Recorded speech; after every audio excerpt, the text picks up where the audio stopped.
And a few minutes later in mid lane, Malrong, the 2v2 goes wrong, but he comes back instantly again, is able to equalize somewhat. Maybe the man himself on the bot lane can tell us a bit more about this. Trymbi, thank you so much for joining us. Congrats on taking down SK today. We were discussing about the... Yeah, sure. Especially from my side. Yeah, we were discussing the early skirmishes on bot lane and what went wrong. Can you talk us through what you misplayed here and how you guys recovered afterwards? And first of all, the big part is that I think our lane was like fine. Yeah. But at some point, Zaya got the base where Kai'Sa didn't.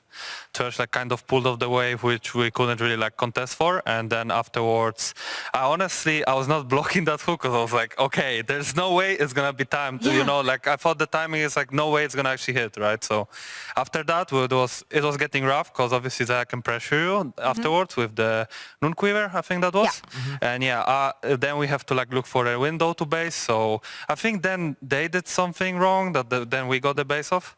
But also afterwards, I kind of gave up XP so my Kai'Sa could get the level 6. And she got it, right? And there was like this fight when we fought 2v2. And like Kai'Sa didn't press R, unfortunately, I would say.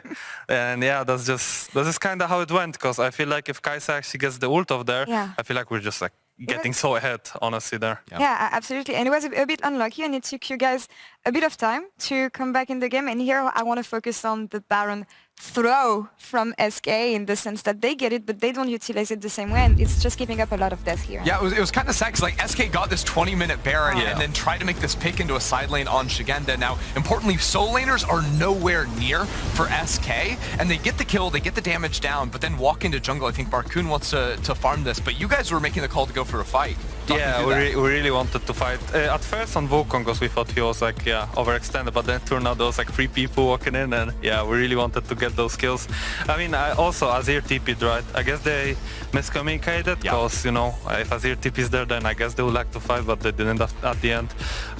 And yeah, afterwards they can't really get out, because, we just get the ward off so we can get a TP, and it's really hard for them to do much. Like, afterwards they committed too much, and we have like quite actually good chance to chase people back. Yeah, you're able to find 3 kills. Even though they still have Baron on a couple of members, it doesn't really matter because like they lose so much of the buff's duration that it times out and they get basically nothing off of it. And that was at a point where I felt like they were maybe not like super far ahead, but like they did have a bit of a lead, and I felt like they had a lot of pressure on the map too. And then when you don't have like a Baron to play for, and with the dragons going even, there's no soul either, it was really hard for them to like lock you guys down into a team fight, which let you sort of scale up a little bit and then win out later on. Yeah, exactly. They don't really have an actual engage that they would like to use, right? I think there was like a fight when Azir had to like actually use flash ult to threat the Kai'Sa even, because both Sion and Wukong are not really like threatening, I would say, in a sense to what we have. And also both Lissandra and Gnar were winning, so they were like actually having like ways to push out the waves like later on, so they didn't really have any point to like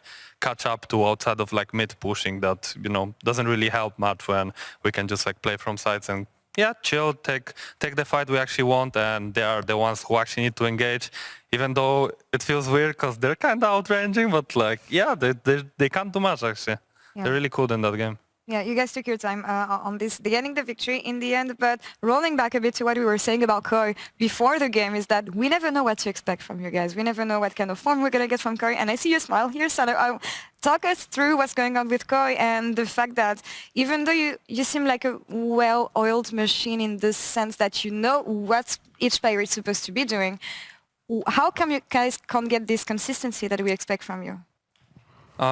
I think right now it's more about how our practice goes day by day, because I think that's the most important. I feel like this week we had good practice, I would say, and we kind of came prepared with what we want to play and how we want to play overall, and like we had like a goal in mind at the same time with actually how we want to execute the games, and that kind of works pretty much. We played the style that we were preparing for, and it suddenly works, because in scrims it looks fine. I feel like we had a good success with it, and we were like just playing well.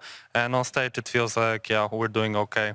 I mean, I get the Rakan, but I'm grieving. It's so hard. It's so fun. It's so fun actually. It's crazy. But yeah, overall it's just Yeah, I get the Rakan. I can play, however I want, because it's like quite a versatile champion, and then my team just picks whatever we want. It's not, it's not like the draft kingdom or whatever, because it really isn't. But yeah, we just play this, and yeah, it works for now. Yeah, I think that the game ended up being decided around the next Baron, and I think talking to like the playstyle, like incorporating like Lysandra into the comp, you guys are like looking for a pick in topside jungle, and you're able to find out Marcoon, but it goes like really, really strange because you're sort of sweeping away vision.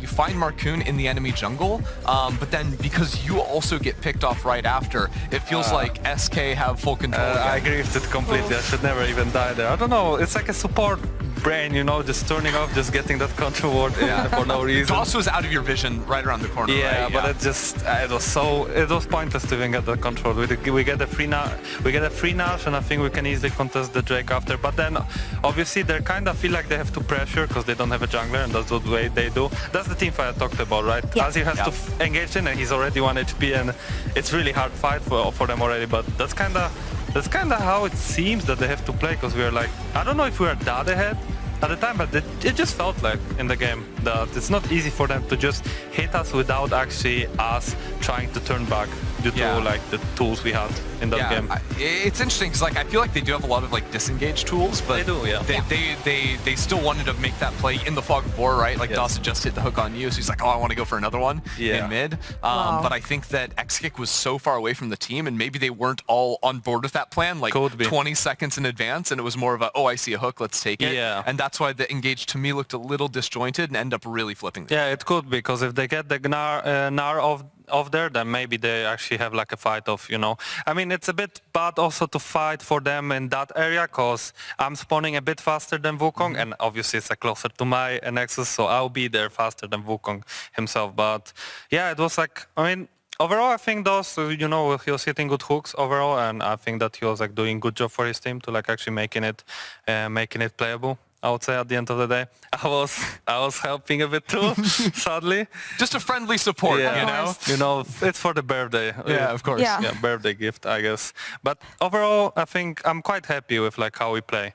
Yeah. I don't know if like picks and everything is like correct or optimal, but we're doing good for now, and yeah, it's like better, and let's hope that we can secure that playoff spot. Because last split it was quite of a stressful period, not gonna lie. I can imagine. But great start of the week for you guys so far. Win against G2, win against SK today. We'll see G2 right after the break. Trymbi, thank you so much for joining us today. Congrats again on the win. Thank you. And that's all for us here on this side of the studio. Match of the week is coming right after the break. Vitality versus G2. Stay tuned.